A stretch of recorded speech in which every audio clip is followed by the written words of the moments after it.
anytime like I see anybody that's associated with like anything UFC, I just become such a fangirl, like straight up. Like I'm not even gonna lie to you, I'm just like straight up groupie. Yeah. What was it like working with the baddest chick on the planet, dude? Fuck Amanda Nunes. Like, yeah, I mean, Amanda's a sweetheart, man. Yeah, she's a different breed, man. I think people don't see it because they see like, oh man, you know, she's just killing people in the cage. Right, you right.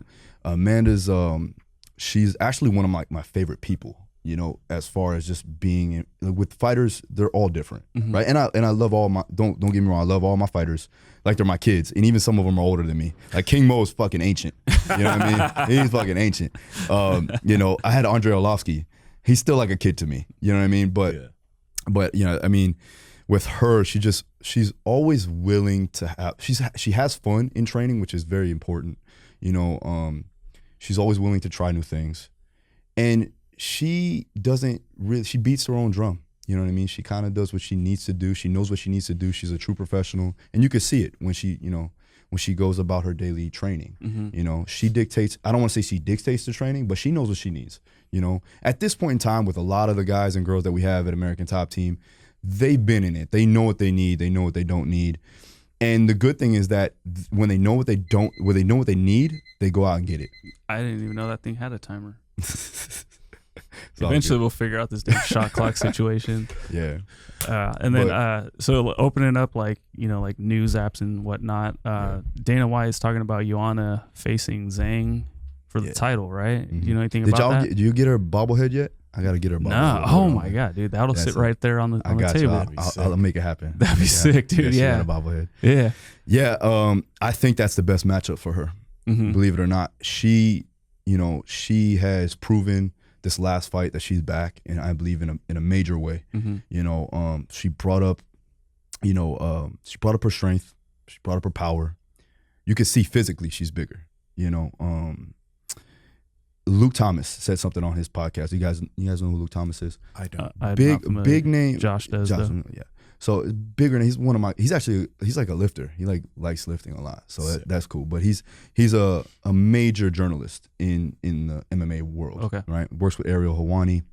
And he came on, he was like, man, look how, you know, she looks substantially bigger from when she started, like the first 4 fights in the UFC to now.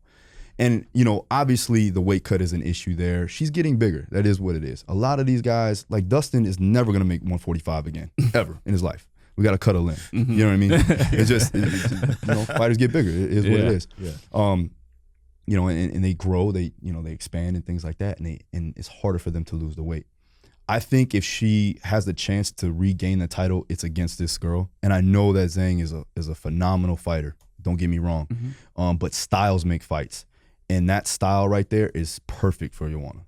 And we've changed some things as far as her, you know, her ability to move, and we're changing the rhythms. The thing what happened with Rose was that Rose already had the blueprint of what Joanna does. When you're at the top, right? When you're at the top of the mountain, everybody's looking at you. Rose was training for Joanna way before Joanna even know who Rose was. So when you get there and you're at the top, you're only trying to increase your abilities. You're not working towards getting to that degree of competition, right? Now we know we needed to change some things, and now she's changing her rhythm. She's moving a lot more efficiently. She's not just forward and back.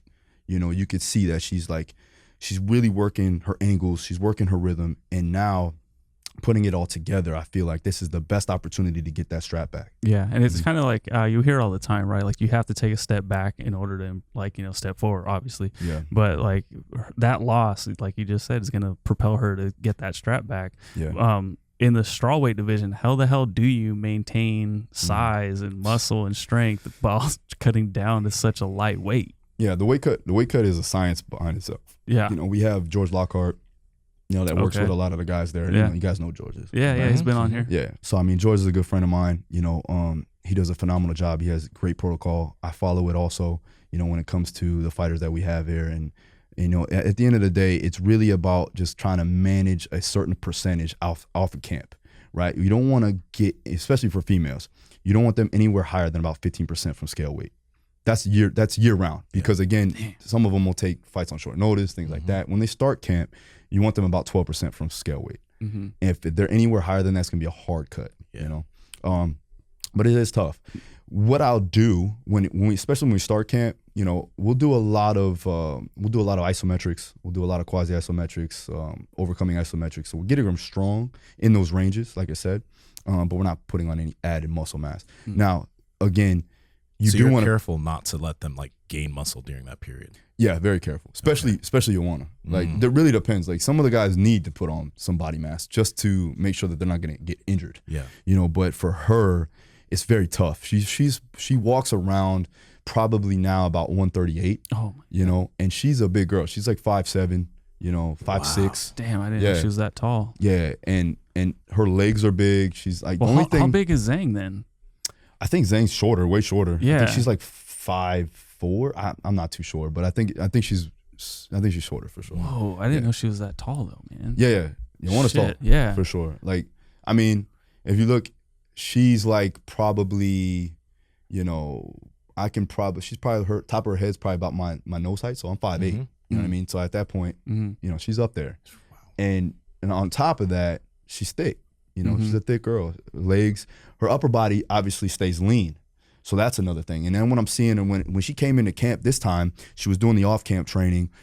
She was primarily just working out, just doing weight training because she doesn't have a whole lot of skills training she could do in Poland. And she does like all these little things around the world. So she does like, you know, guest appearances and all that stuff. So she was just trying to find just weight training around other places she was traveling to.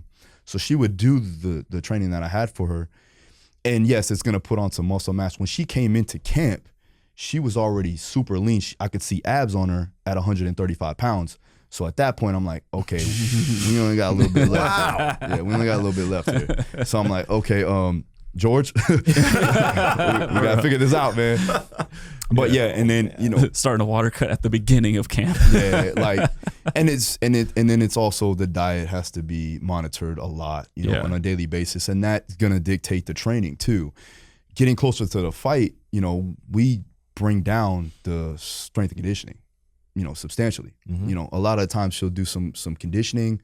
A lot of that from about 4 weeks out is just maintenance in a way. You know, I may only have her 1 day a week in the weight room. Dang. And that's just for maintenance, right? And a lot of it because of the fact that she's just doing so much, and she's trying to bring down the weight, and she's calorie deprived, and you know that's just the way it is. You know. Yeah. So since I like to see her at 125, to be honest, I like to see her get this title back and then go to 125. Yeah, yeah. So if like let's say she is walking around 125 or she's at 15%, whatever that may be, ideally, like how long should the camp be? Like in your opinion?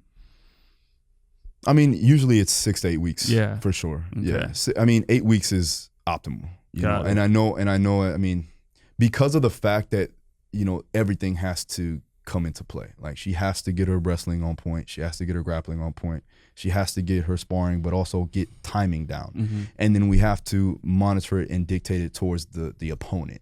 So she has to get her sparring in with the opponent or with the sparring partner that's going to obviously mimic the opponent. Right. Yeah, so it's going to be about 8 weeks for sure. That's exciting, man. I can't wait for that fight. Yeah, and we're looking. I'm hoping it's like going to be at the same time that Dustin fights. Ooh, okay. So like we're looking at probably March. Does he? Does he have somebody coming up? Nah, I mean there's options there. You know, you could fight Gagey again. You could fight. He could fight Cowboy. He could fight Connor. Josh, who do you want to fight? Everybody. Yeah. Yeah. Super excited. I know. Like, McGregor keeps talking shit like he's gonna fight Cowboy coming up, but I think he just gets so bored, right? Like he's like, nobody's talking about me. I want to say something. I don't have no problems with Connor, man. Yeah. I actually, I mean, George Lockhart works with absolutely. him. I've spoken with him before. He's all right. We get all fired up anytime somebody that we have a connection with that's been on the podcast. Yeah. So like, yeah, you know. Yeah, so. no, I hear you. Listen, Dustin's like a brother to me. So cool. Like when that happens, like if Connor fights Dustin, then obviously right. Now, yeah, you know what I'm saying? And I'll be the first there to back him up, especially on Twitter. Fucking Twitter. That's terrible. All right.